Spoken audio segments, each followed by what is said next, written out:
Well, his cost basis stays the same. His gain is in the new policy is less because when the loan went to zero, it was considered that part of that forgiveness came out of the gain. His net cash value is still exactly the same. The loan went away, and by doing so, that became a taxable event. So he got a 1099 for $13,380, even though it was less than the cost basis.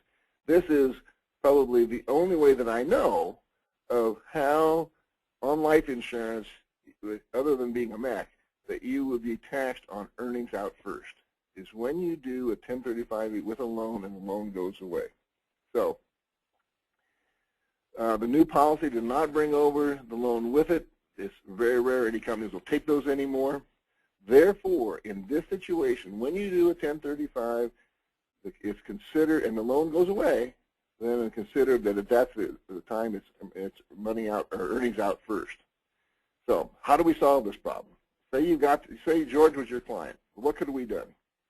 Well, if the whole policy would have been in a loss basis, it's fine. You can't. There is no gain anyway. So no matter if you take the loan out for whatever, then there would have been no tax. But that's not the situation. Rarely it is.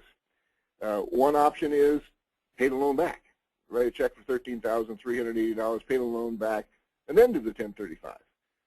If you do a 1035 into universal life, most companies won't let you take a withdrawal the first year. You may need to wait a year to take a withdrawal to pay yourself back at $13,800.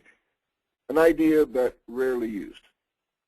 If the old policy had been a universal life instead of a whole life, and for some reason he took a policy loan